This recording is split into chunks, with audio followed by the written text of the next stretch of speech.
Orang yang bersyukur itu keimanannya meningkat. Orang yang bersyukur itu akan ditambah, dan orang yang bersyukur itu berada di surganya Gusti Allah.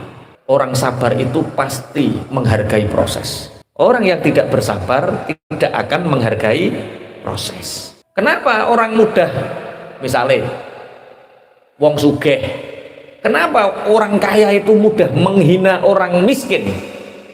Jawabannya satu, karena dia tidak pernah menjadi orang miskin. Prosesnya itu tidak lama untuk jadi orang kaya. Mulane sampean kok jadi wong cepet sugih, hati-hati.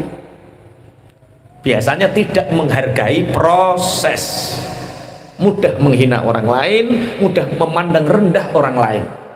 Maka jadilah orang bersabar, maka kalian akan menghargai sebuah proses.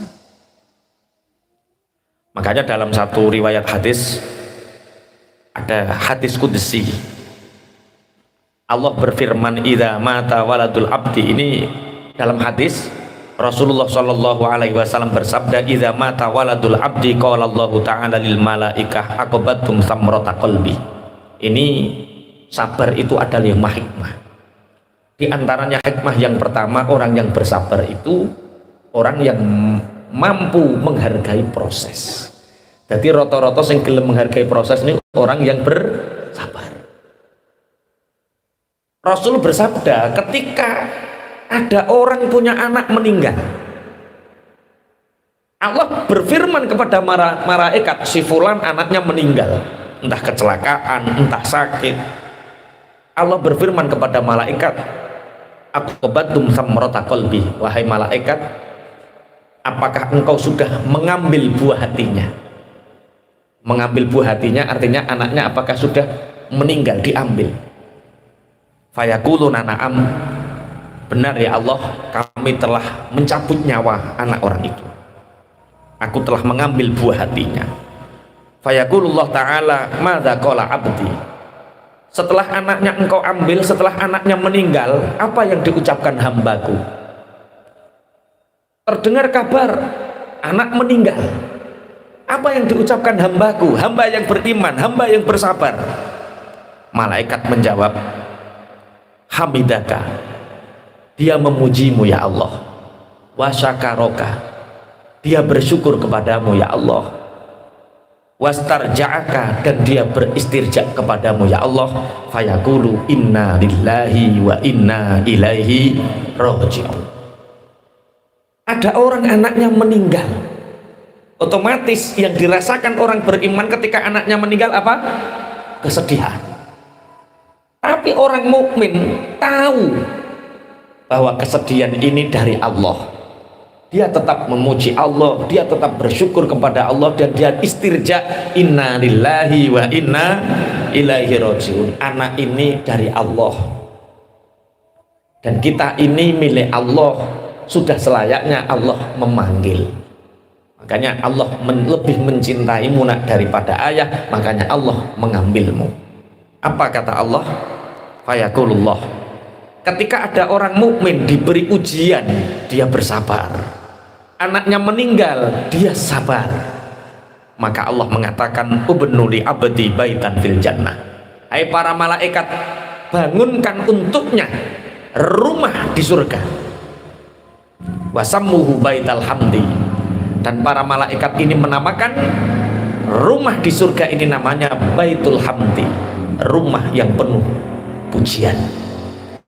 Jadi kalau kita sadar, kalau kita tahu bahwa sebenarnya adanya ujian itu Allah mendatangkan kepada kita, satu, agar kita bersabar dan Allah mengangkat derajat kita. Allahumma amin. Makanya ketika terjadi sesuatu yang menyedihkan kita, Pak Yai, mertua kula niku 15 tahun sakit, niku suntik nek gak ning dokter Ubed gak ngatasi. 15 tahun penulaan rono. Lah 7 tahun tambah bojo kula. Berarti tiap bulan 2 kali ngajak ning dokter Bojonegoro. Niki coron jenengan Pak Yai, ini ujian, musibah, atau azab? Penggawean wis angel, buruan tambah angel, bojo loro gak mari-mari kok gak mati-mati, gak mari-mari kok gak mati-mati. Oh cari gak mati-mati, gak mari-mari kok gak mati-mati. Bojo loro gak mari-mari, mara tuwa loro gak mari-mari. Itu sebenarnya ujian, musibah atau azab. Atau dua anak loro sing nawakal urip, sing nurut mati. Itu ujian, musibah atau azab. Punya uang kita kasihkan ke teman, dibawa lari sama teman sehingga usahaku bangkrut misalkan. Itu ujian, musibah atau azab. Apa toh? Lu kok gak iso jawab lengah-lengah tok piye lah. Mara tuwa lara gak mari-mari ya gak mati-mati. Bojo lara ya gak mari-mari. Penggawean tansaya angel, sekolahan ditutup ora oleh didodoli. Misale pikiran ruwet mata peteng, kuwi ujian, musibah atau azab?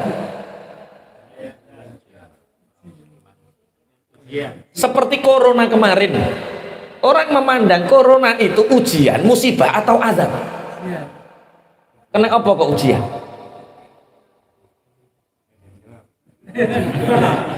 Bingung iki, kok ndang azab? Mombot.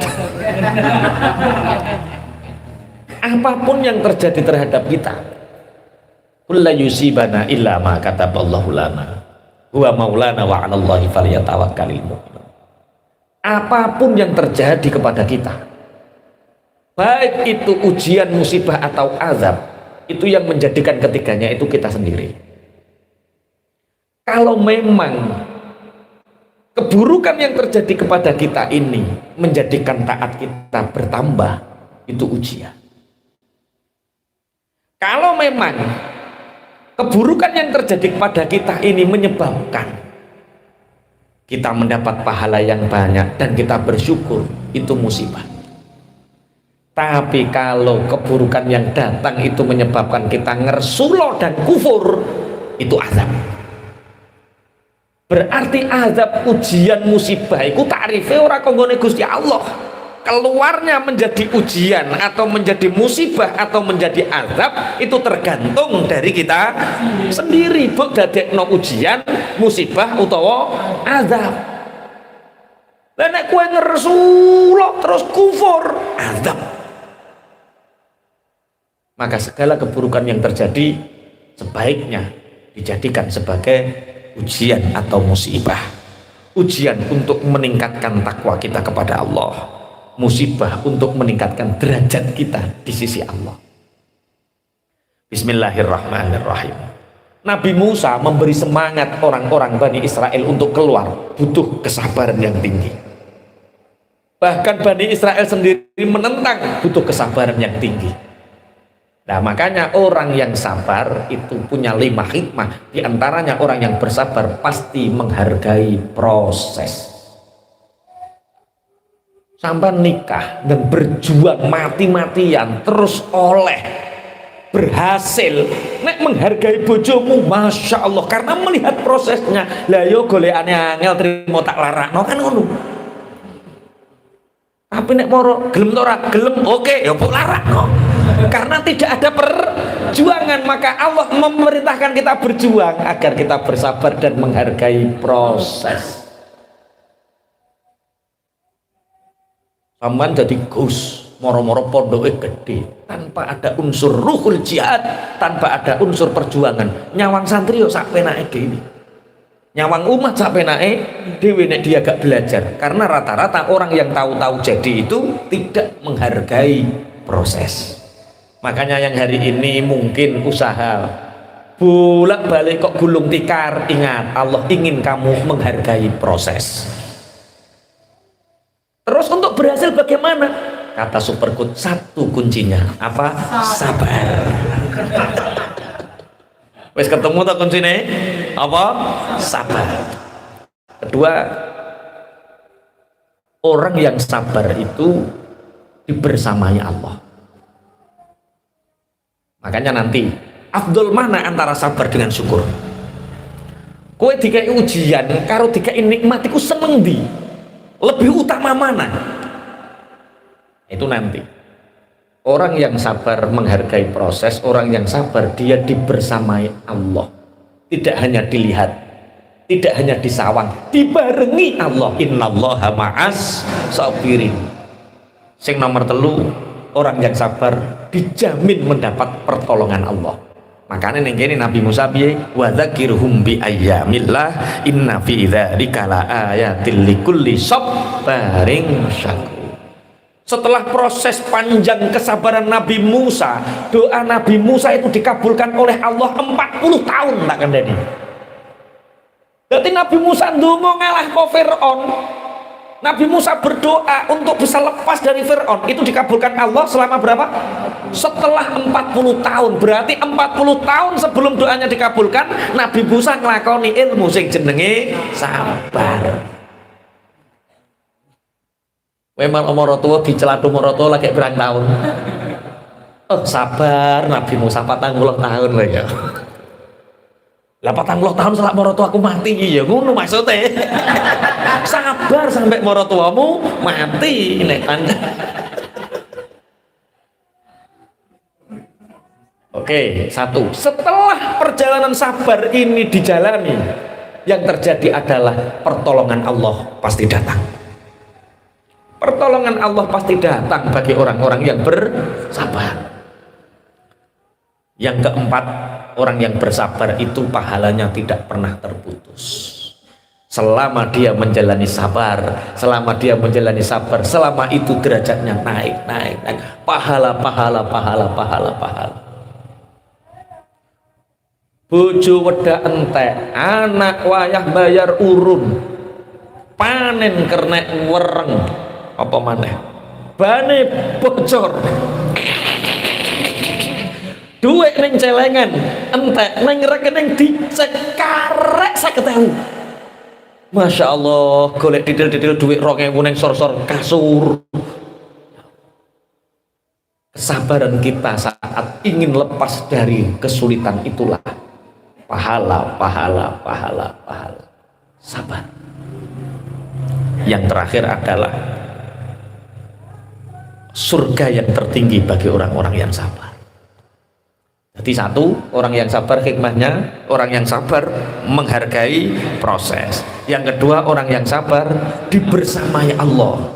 Yang ketiga, orang yang bersabar dijamin pertolongannya. Yang keempat, orang yang bersabar pahalanya terus menerus. Yang kelima, surga tertinggi bagi orang yang sabar. Inna fi dzalika laayatil likulli sabarin syakur. Kenapa sabar ini berkaitan dengan syukur? Ini sebelumnya tak bahas sabar dulu ben gak melawur sampean. Sabar dicontohkan oleh Rasulullah ketika orang diuji anaknya meninggal. Allah berfirman, apakah anaknya engkau sudah ambil rohnya? Sudah ya Allah. Apa yang dikatakan hambaku? Dia tetap memujimu, dia tidak pernah berpaling darimu, dia istirja, inna lillahi wa inna ilaihi raji'un. Apa dawuhnya Allah? Bangunkan untuknya rumah di surga dan katakan atau sebut surga itu namanya Baitul Hamdi, rumah alhamd, rumah pujian. Itu bagi orang-orang. Jadi besok orang-orang yang hidupnya di dunia ini sulit, penuh kesulitan, dan dia bersabar, dia dapat surga, dibangunkan istana namanya Baitul Hamdi. Bismillahirrahmanirrahim. Nabi Musa alaihi salam itu pernah berjalan dengan Nabi Yusha bin Nun. Fa'idzan bi thairin abyadu qad waqa'a ala mankibi Musa alaihi salatu wassalam. Nabi Musa berjalan beriringan dengan Nabi Yusha bin Nun, tahu-tahu itu ada burung putih, warnanya putih, nemplek neng gulon kelambini Nabi Musa. Akhirnya burung ini mengatakan, ya Nabi Allah, jagalah aku dari pembunuhan. Tolong Nabi Allah, lindungi aku hari ini dari pembunuhan. Jadi ono manuk gede sing senengane mangan manuk cilik. Manuk gede iki jenenge manuk apa? Alap-alap. ana sing alap-alap, ana sing gagak. Mosok gagak mangan manuk cilik lah. Oh iku ra gaul iku berarti. Cilikane ra tau ning sawah iku. Manuk apa? Elang, alap-alap, manuk alap-alap. Siapa yang akan membunuhmu? Miman qala miman. Siapa yang akan membunuhmu, kata Nabi Musa? Qala minas sokri. Aku diburu burung elang, aku diburu burung alap-alap. Dia ingin memakanku. Akhirnya burung kecil ini, ada elang datang masuk neng sakune Nabi Musa. Cara sing paling penuh mlaku ning jero kelambine Nabi Musa, rasukane Nabi Musa. Akhirnya elang ini mengatakan, ya Nabi Allah, la tamna'u saidi anni. Hei Nabi Allah, Nabi Musa, kamu jangan ikut campur antara urusanku dengan dia. Allah sudah memberi rantai-rantai makananku ya burung kecil, jangan halangi aku untuk memakan buruanku ini. Nabi Musa mengatakan, jangan makan burung ini, aku akan menyembelihkanmu seekor kambing. Ciri elang, ya nggak bisa, kulturnya beda. Saya tidak cocok makan daging kambing, saya cocoknya makan burung itu. Ya sudah, selain burung ini, apa yang paling cocok? Daging apa yang ingin kamu makan? Tubuhmu, wahai Nabi Allah. Aku ingin memakan potongan dagingmu. Baik, aku ambilkan sebagian potong kecil dari pupu. Ayo paha. Yo pinter bahasa Indonesia mudah. Paha. Malah paket saya gue udah pinter deh. Paha yo, paha. Apa kata Nabi Allah? Aku ambilkan paha, apa? Daging pahaku. Tidak. Kalau kamu mau melindungi burung itu, wahai Nabi Allah, aku memilih daging kedua matamu, teleng mripatmu. Iki cara kowe Nabi Musa. Cara kowe Nabi Musa, manuk iki mbok culke apa mbok kekne mripatmu. Halo, ya kok iman-iman meripatku. Baik, kata Nabi Allah Musa. Baik.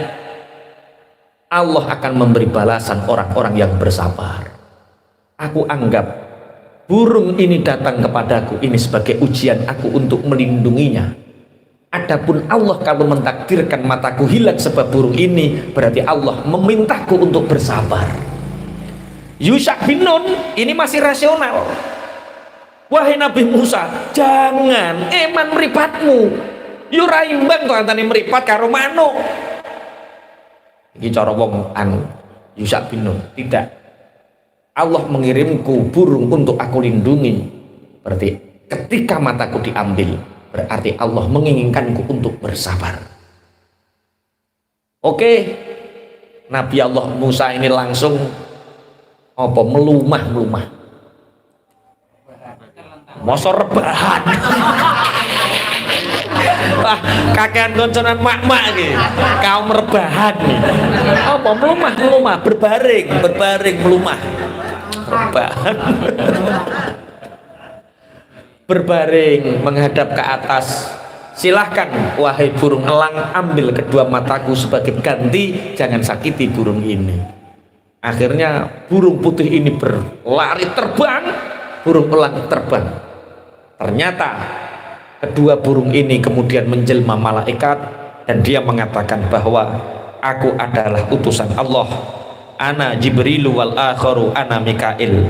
Amarona Rabbuna litajribaka fi qada'i rabbika hal tasbiru aula. Ternyata burung kecil ini adalah malaikat Jibril, burung gagak ini adalah malaikat Mikail, dan dia mengatakan aku diutus oleh Allah untuk menguji seberapa sabarmu. Masya Allah, coro-coro sampean kuat apa ora nanggung sabar ngeten iki. Wes ora ngarah kuat, mulane ora dadi nabi. Wong dikongkon mikir utange wis ngelu, dikongkon mikir makhluk cilik kon nglindungi wis ora bakat. Wes pokoke sabar mulai. Sabar. Lah terus sabar itu apa saja yang perlu disabari?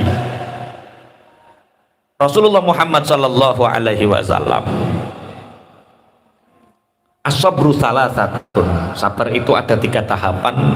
Sabrun alal musibah, sabar terhadap adanya musibah. Wa sabrun ala ta'ah, sabar untuk kita senantiasa taat. Ngaji itu butuh kesabaran tingkat tinggi. Sholat itu butuh kesabaran tingkat tinggi. Sedekah itu butuh kesabaran tingkat tinggi. Orang yang tidak bersabar, tidak mampu bersabar, maka tidak akan mampu untuk mendatangi majelis ilmu. Ini ki prasamu gak bondo to piye? Bensin. Apa nih? Kesel apa maneh? Digremengi bojo. Ngojah ngaji ora ono perkembangan ngaji ae. Ono sing kemekelen tenan iku berarti. Digremengi bojo, wong ora ono perkembangan kok ngojah ngaji. Sabar melakukan taat, prasamu wong taat gak nglakoni sabar. Sabar onone musibah, sabar nglakoni taat. Wa sabrun anil maksiat, sabar ninggalno maksiat. Sabar meninggalkan maksiat. Ternyata pahala yang tertinggi ini dibalik. Sabar musibah itu sabar yang paling kecil. Sabar kebelut utang, sabar anak loro, sabar bojo loro, ngrumat moro tuwa, sabar cilik. Sabar yang paling besar pahalanya adalah sabar meninggalkan maksiat. Pahalanya waman sabaro anil maksiati kutiba lahu tis'umi'ati darajatin ma baina kulli darajataini kama bainal arsy ila tsara. Orang yang bersabar untuk mampu meninggalkan maksiat itu dicatat untuknya 900 derajat. Setiap derajat jarak antara arsy dan tsara. Paling gede ganjaran. Jadi umpama sampean di WA, Pak Eko, yuk Pak Eko, kok ngopi toh? Ini akhwat, maksudnya dibedo sama akhwat.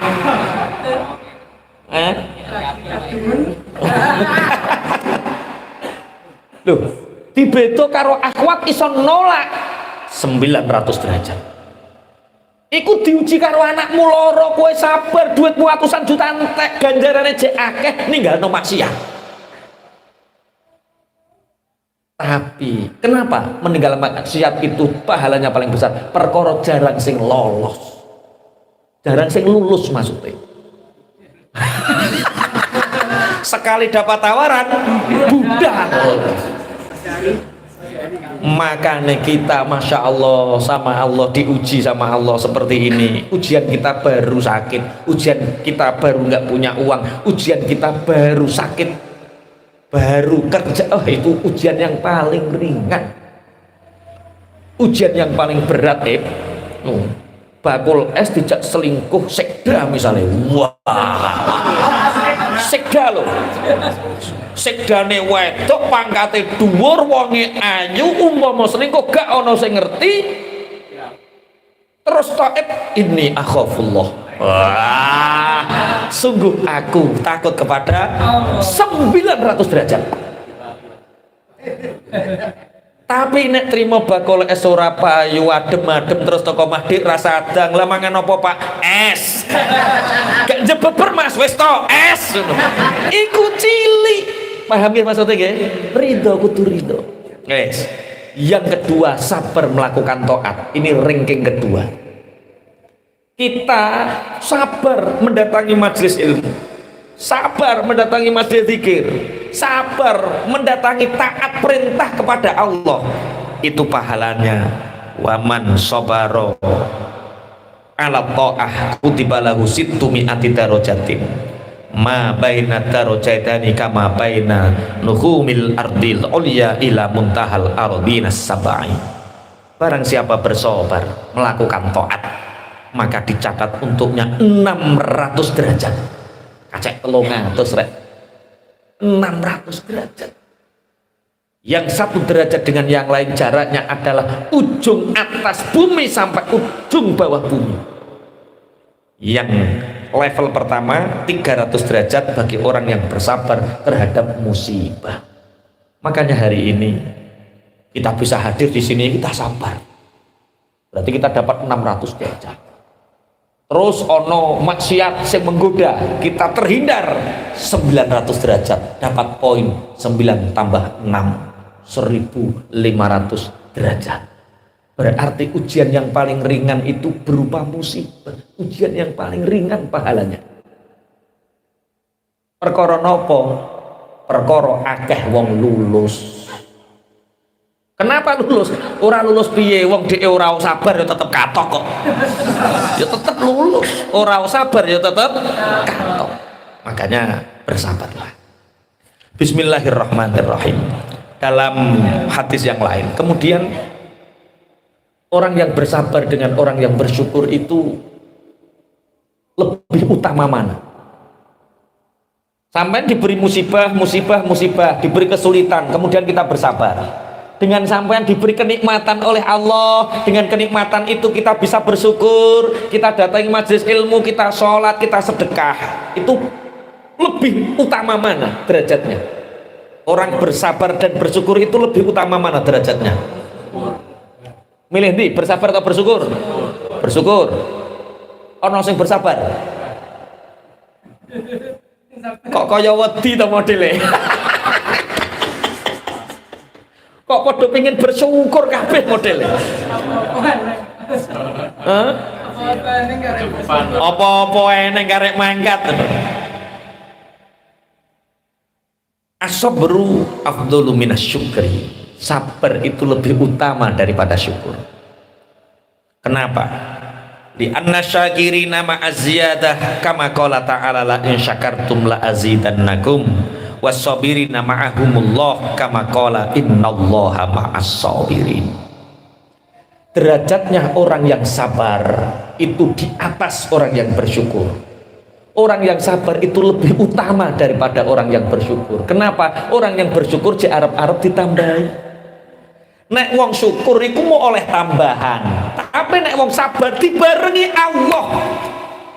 Orang terima ditambahi, dibarengi. Cak, rekeningku urusi cak. Engkau isine pek.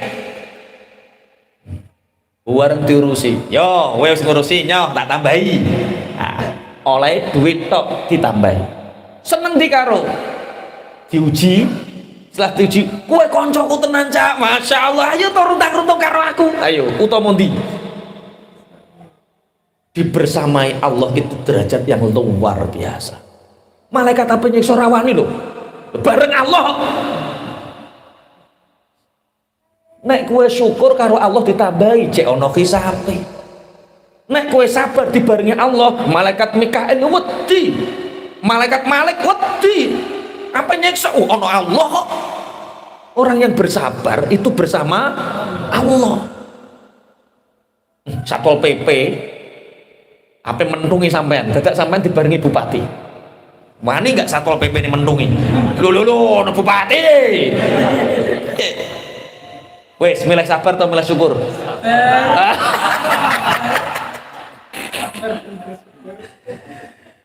Bismillahirrahmanirrahim. Rawa at-Tabrani an Ibnu Abbas radhiyallahu taala anhuma annahu qala Rasulullah sallallahu alaihi wasallam man usiba bi musibatin fi malihi au jasadihi fakatamaha walam yashukkaha ilan nasi kana 'ala Allahi ayyaghfira lahu. Teng kitab Jami'us Shaghir,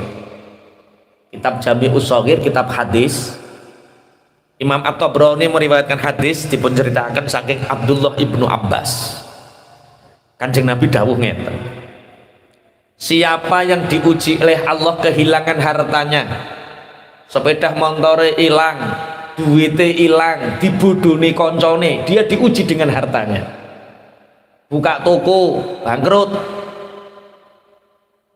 syirkah ditipu, dia diuji dengan hartanya.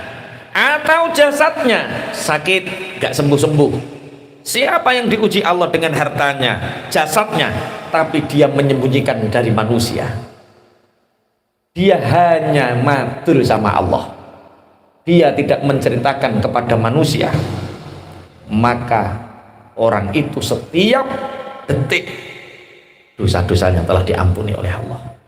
Masya Allah. Malam sepeda motor hilang. Ingin ngelakoni hadis. Ya Allah, motorku hilang ya Allah. Ditakoki Cak Win, motormu orang, ya Allah ya Allah. Dadi kelangan duit, loro. Dia tidak menceritakan kepada manusia. Dia bersabar, hanya menceritakan kepada Allah sebagai bentuk keridhaan dan sabarnya. Maka setiap waktu dosa-dosa orang itu diampuni oleh Allah. Derajatnya sabar. Tapi kue betah ta ora ngono lho.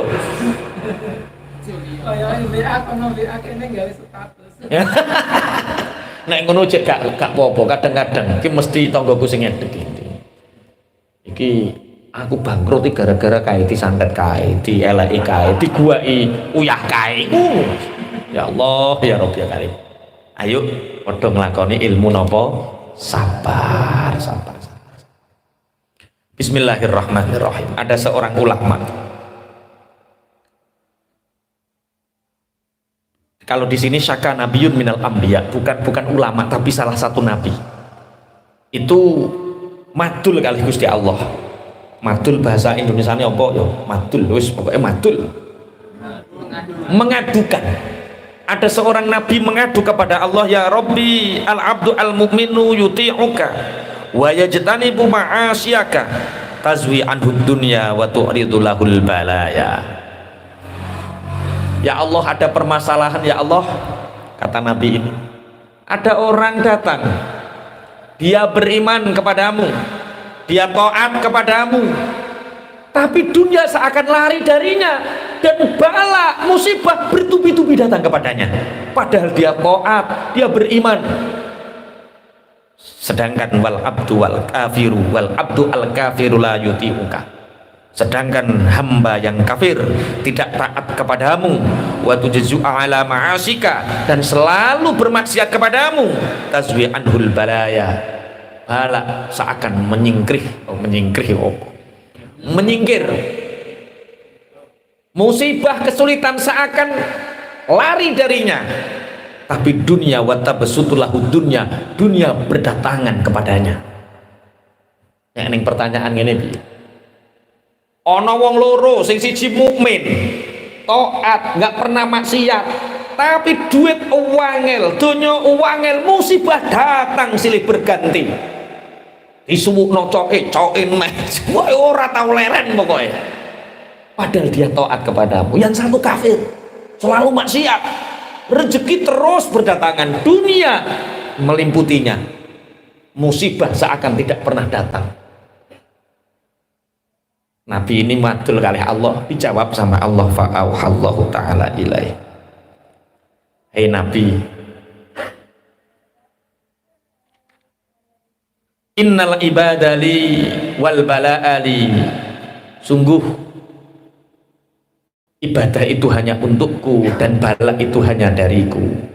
Wa kullun yusabbihu bihamdi, dan semua bertasbih dengan menyebut memujiku. Hai Nabi, orang mukmin ini melakukan dosa. Karena dia melakukan dosa, maka dunia aku hindarkan darinya. Bala datang kepadanya untuk menebus dosanya, sehingga mukmin ini aku cintai, surga pahalanya. Orang kafir itu dia tidak mau menyembahku, sehingga aku uji dengan harta dunia, sehingga dia akan terus melupakan aku. Musibah tidak datang kepadanya agar aku mau nanti dia masuk neraka, sudah aku limpahkan nikmatnya, habiskan nikmatnya di dunia. Bahasa ngeten iki saged dipahami napa mboten nggih? Dadi wong mukmin kok rezekine rada seret, iku kanggo nebus dosamu, supaya sok ben ning kono oleh swarga sing apik. Supaya Allah nanti tidak punya alasan untuk menyiksa kita. Wes dientekno ning alam dunya. Mulane sing saiki diite sama Allah diuji dengan melimpahnya harta, hati-hati. Hati-hati, orang yang hari ini diuji oleh Allah dengan melimpahnya harta, hati-hati. Kok nggak pernah datang ujian, hati-hati. Jangan-jangan itu alasan untuk Allah nanti menyiksa kita di akhirat. Nek model-model ngene iki ketok wis ora enek alasan kanggo nyiksa. Sing disiksa apane? Urip wis lara. Golek penggawean wis angel, urip wis susah, jajal. Ngono cek taat jajal. Gusti Allah cara nyiksa saru. Bareng sing makmur-makmur ngene iki wah, lah kaya Pak Wo piringan lho Pak Wo yo anu. Aja sampai Allah pantes nyiksa awake ning awak ning alam donya soalé ra tau diuji. Makanya sekali-kali yo kudu lara, yo ringan-ringan ngono wae ra apa-apa, lara, sirah ngelu terus anak nyuntikno kuwi kudu disabari. Oh, nek eneng anak nyuntikno alhamdulillah iki pantes cara Allah ngekeki nikmat. Bahasa ngeten iki saged dipahami nggih. Nek ngeten iki jenengan ketoke ridho ya, lara ngono ya ridho ya. Nek wayah ngene iki lho, bareng ngaji ya ridho ya Allah ridho. Dadi wayah lara tenan lali ngajine. Pun. Terus syukur. Inna fi dzalika laayatil likulli sabarin syakur. Ini sabar dulu baru syukur atau syukur dulu baru sabar?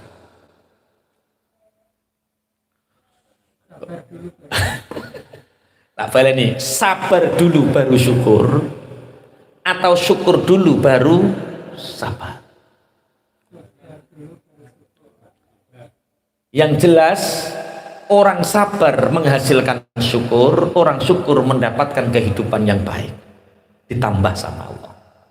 Jadi sabar karo syukur dua hal yang tidak bisa dipisahkan. Rasulullah Muhammad sallallahu alaihi wasallam dawuh, al imanu nisfani. Iman itu hanya dibagi dua. Nisfun sabrun wa nisfun syukrun. Sebagian sabar, sebagian syukur. Nek oleh musibah sabar, nek oleh nikmat syukur. Tapi nek nikmat mbok arteni syukur ngenteni nikmat, derajatmu kaya asu, derajatmu kaya kucing. Kowe ora usah menungso sing berakal.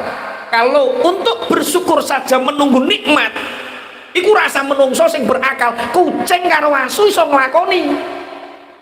Lu kok bisa? Nggih, kucing bukai pindang meong-meong seneng deh. Mbok gebuk melayu. Asu bukai balong guguk. Mbok gebuk melayu. Nek kamulane Allah syukur nalikane oleh nikmat. Tok apa bedane kowe karo kucing karo asu? Terus wayah dikei ujian melayu. Paham maksudnya? Syukur yang sejati adalah syukur di mana saat kita diuji oleh Allah.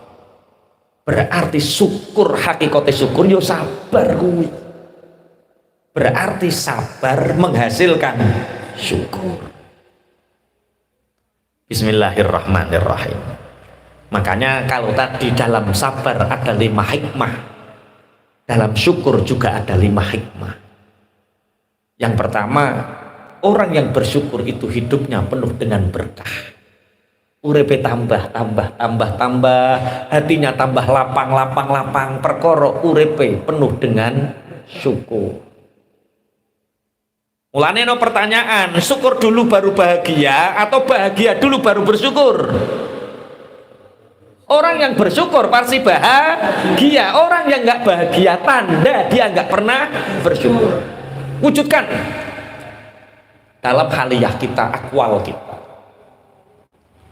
Allah ketemu alhamdulillah, masya Allah, alhamdulillah. Kita mengucapkan alhamdulillah dengan refleks, mengucapkan alhamdulillah sebagai kebiasaan itu untuk merangsang otak kita, hati kita, jasad fisik kita, ahwal kita untuk selalu memuji pada Allah. Alhamdulillah. Orang yang bersyukur dia akan hidupnya penuh dengan keberkahan. 2, orang yang bersyukur dihindarkan oleh Allah dari penyakit hati. Jadi wong kok atine gampang loro itu tanda dia tidak bersyukur. Makanya dulu ada seorang kiai ditanya oleh santrinya, santri ngaji hati kaya sampean ngeten iki. Sing gelek petok aku ya wong susah-susah ngono. Sing ayem-ayem ora tau menboya aku belas susah-susah. ketika dia santri boyong menikah dengan santriwati.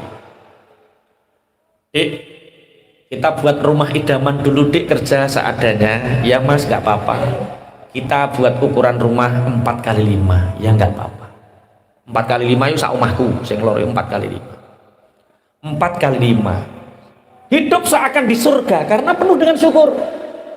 Walaupun kamar hanya ada 2, tapi masya Allah karena rumah yang penuh dengan rasa syukur itu terasa lapang. Tapi wong jenenge santri gak kuat ngempet, anaknya brujul terus 2 tahun pisan brujul, 2 tahun pisan brujul, bareng rumah tangga 6 tahun anaknya wis 3.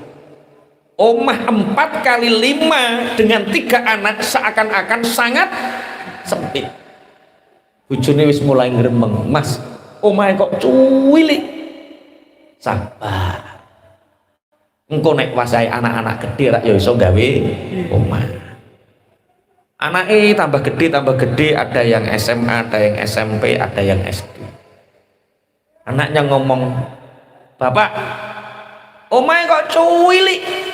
Sehingga setiap diskusi, setiap makan sing dibahas ya omah, setiap ngobrol sing dibahas ya omah, merasa rumahnya sangat sempit. Sowat ning ngene Pak Yai. Pak Yai nyuwun solusi. Omah kula niku rak ukuran 4x5. Nggih, lah anak kula pun 3 ageng-ageng. Nggih. Lah sakniki niku kula kalih bojone gelek geger tukaran. Gara-gara membahas omah sing kurang luas, kurang gede. Solusine pripun Pak Yai? Yo gawe sing gede. Mboten enten duwite Pak Yai. Oh, sampean kepingin omah sing gede? Nggih. Sampean saiki duwe duit piro ning omah? Punya uang berapa di rumah? 1.700.000 Pak Yai. Bawa sini uangnya. Untuk apa Pak Yai? Sudah bawa sini. Ulang tanya sama istrinya. Gimana mas sama Pak Yai? Alhamdulillah dek, ketoke oleh ijazah dek. Ijazah apa? Duit mana ketoke dek? Solusinya apa Bapak? Supaya kita tidak bertengkar dengan anak-anak, ya buat rumah yang lebih besar. Tapi Pak Yai minta uang yang ada di rumah suruh bawa sana. Disuruh bawa, ini Pak Yai 1.700.000. Ayo ikut saya. Kemana Pak Yai? Ke pasar kambing. Dibelikan kambing, bawa ke rumah, taruh di dalam ya. Mulai nggo wedhus dicencang pinggire pawon. Bojone serengen, anake serengen, wong omah wis cilik mapan diuntel-untel wedhus. Kamu jangan macam-macam sama Pak Yai. Ini dawuhnya Pak Yai, saya nggak berani bantah, takut kualat. Ini ijazah agar luas rumah kita.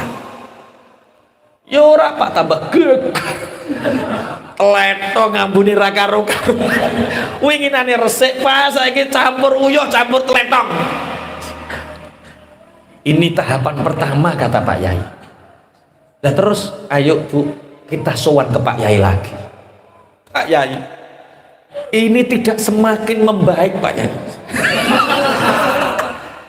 Ini semakin meruncing. Meruncing kenapa? Anak-anak marah nggak mau pulang, istri juga semakin marah. Wong omah-omah cilik tambah dikai. Oh kata Pak Yai, ini ada uang 1.700.000 tak tambahi. Lah untuk apa Pak Yai? Belikan kambing lagi. Wong siji wis geger tambah loro. Perang dunia Pak. Geger sampai sama Pak Yai sama Bu Nyai diteri wedhus neh telu. Untel-untelan. Sampai balik ruang tamu, sampai pesing nih mabu. Istrinya, apa-apa yang kalian rasakan? Rumah ini sempit sekali, seakan-akan di neraka kata istrinya. Anak-anaknya juga sama. Sudah kata Pak Yai, kambingmu jual. Kambing dijual, rumah dibersihkan, masya Allah, luwego. 4 kali 5 nggak ada kambingnya, terasa lega. Ya Allah, lega nih kok ini. Akhirnya rukun, gak tahu tukaran gara-gara umay kurang dua. Bahasa seperti ini bisa dipahami. Allah nguji kita, Allah memberi kesulitan terhadap kita, satu agar kita tahu harga syukur. Pak Yai ngerti nek 4 kali 5 ki cilik, tapi nek hatimu syukur akan terasa luas. Tapi kamu nggak bersyukur sehingga merasa luas, harus diberi kesulitan. Apa? Wedus telu. Setelah wedusnya keluar dari rumah, apa yang terjadi? Rumah ini terasa sangat luas. Ingin praktek? Monggo. Tuku wedus. Orang yang bersyukur itu keimanannya meningkat. Orang yang bersyukur itu akan ditambah, dan orang yang bersyukur itu berada di surganya Gusti Allah. Berarti penting sangat kula jenengan nglampahi ilmu loro, ilmu sing jenenge sabar lan syukur. Sabar lan syukur.